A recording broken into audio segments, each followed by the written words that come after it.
Alright, so what I want to do is I want to take this whole part of the pump out of the back.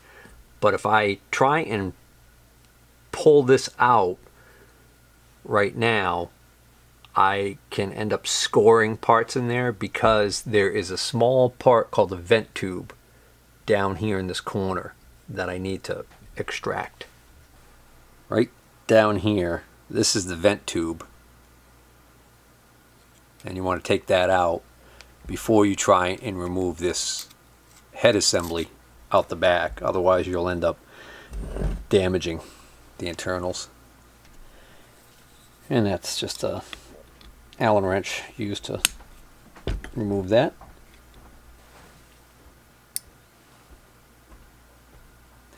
That little tiny fine wire looking thing right there is the vent tube. Now I'm going to remove this and the cap on the other side, and there's a cylinder in there. I want to make sure that that moves freely. And then these can be reversed depending on the application the pump's being used in, so you got to make sure when you're reassembling it you put this side with the plunger on this side here where these bosses are on the body, where that pivot point is for that arm that actuates this little piston thing. Alright. There's an O-ring on there. So when I get the kit, it'll have all of these little O-rings and seals and stuff. And the only reason I don't have the kit right now is because I'm not going to waste my money on a kit until I'm satisfied that there's no catastrophic damage inside this pump. Because if I end up finding out that like there's badly scored parts or broken parts in here that are not readily available, that I'm not going to waste money on a seal kit, I'll just go right to plan B, which would be to get a rebuilt pump. Alright, so that, yeah, that comes out. Ooh. So we got another little plunger in there. So that spring, I'm going to keep that spring separate so I don't mix it up with the smaller diameter spring from the other assembly, although they are pretty different. So, see, is this magnet strong enough to pull that out? No. Grab it with some needle nose. There we go. In fact, I'm going to stick that spring right back on there. Just kind of clicks on.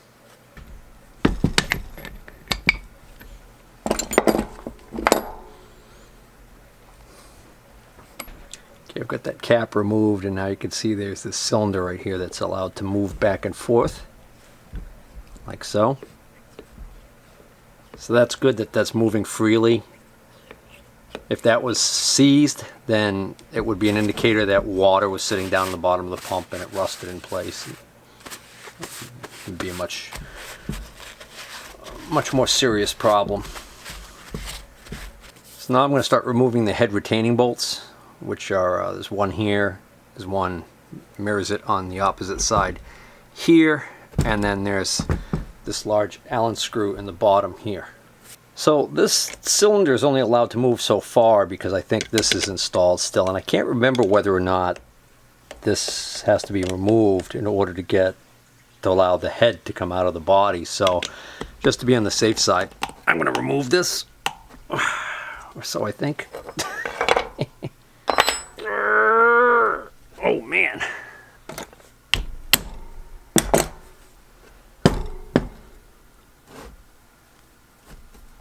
One love tap, comes right out and rolls under the bench. Perfect. So once that cap is off, then you can get to this little pin, and sometimes, depending on the condition of your pump, this will be stuck in there. This one's actually pretty good.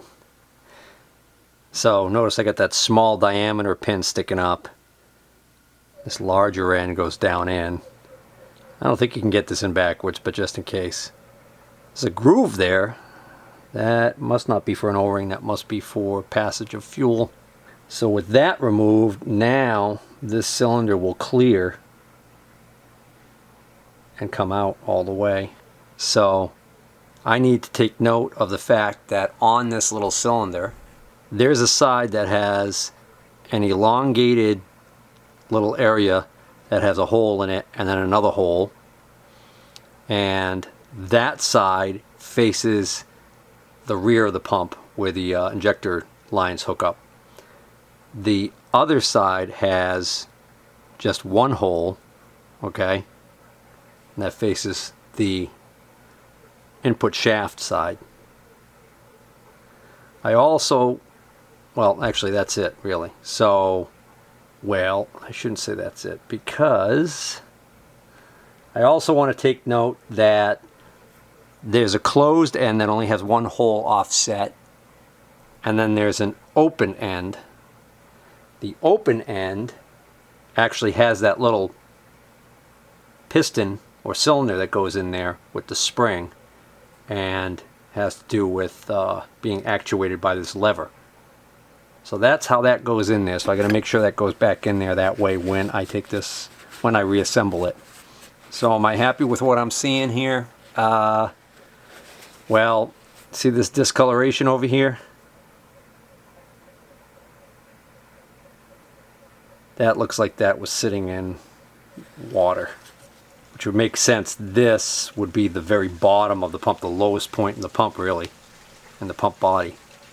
So any condensation or liquid or whatever, I mean, you know, any water that was in that fuel or whatever would collect somewhere. And I believe now we should be able to remove the head from the body. So this pulls out this way, but it's not unusual for it to be stuck in there. Let's see if I can cover this spring-loaded part here so I can get a good, there we go.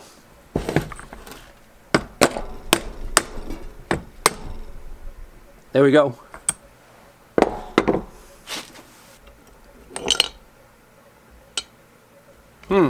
I would have preferred that didn't fall apart. I wonder if I was supposed to... I was probably supposed to keep this vertical. Oh, you stupid. Alright, so there's another one of these little weights. Hopefully these are interchangeable.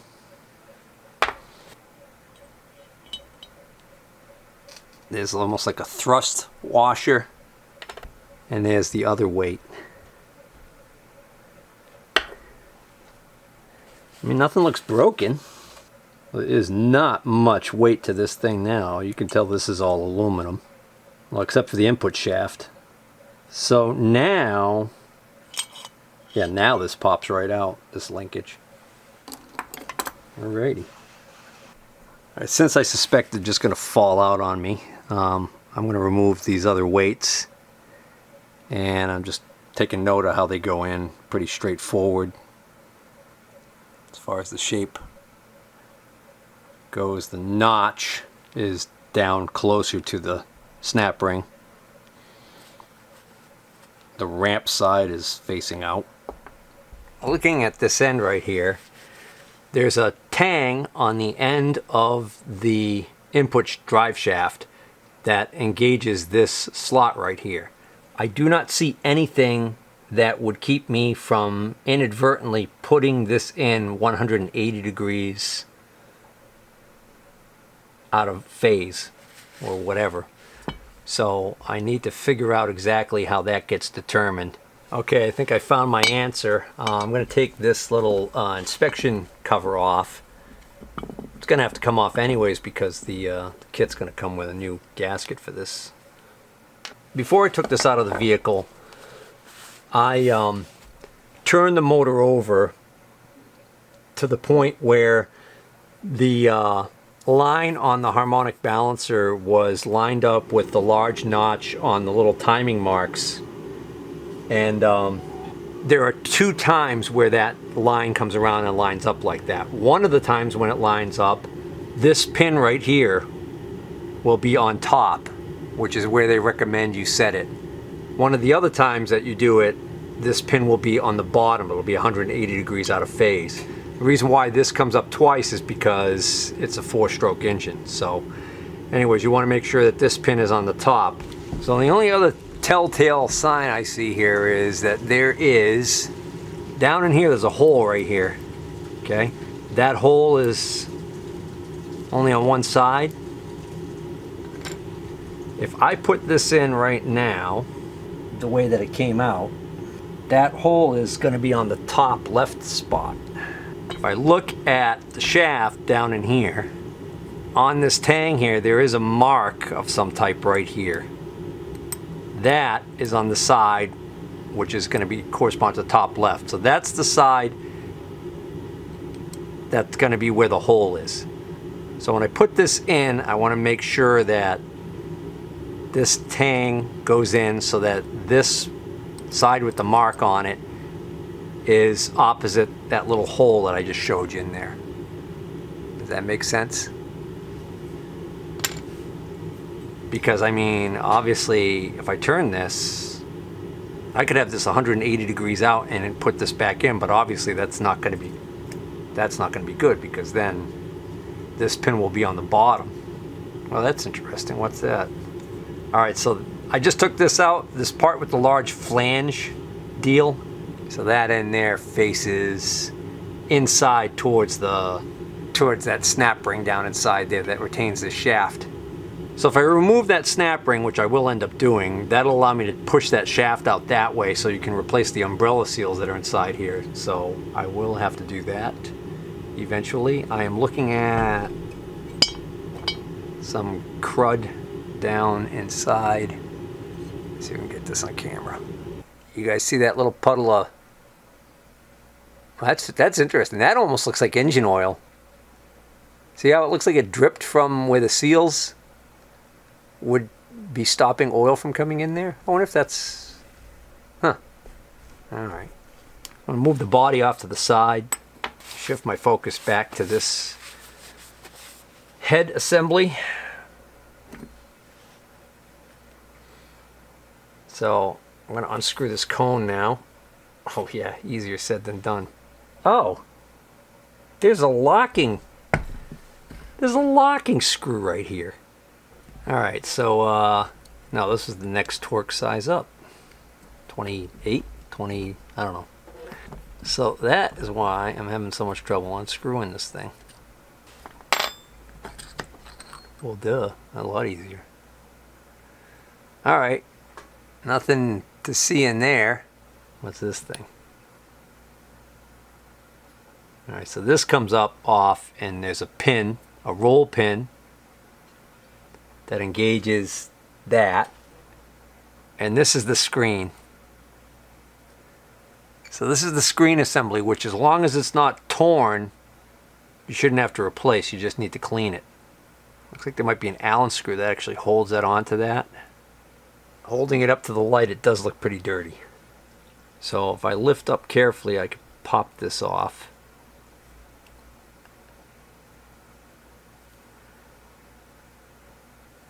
So there's nothing on this that indicates to me what side faces up and what side faces down, which I don't like. So I'm just going to put that down the way it came off.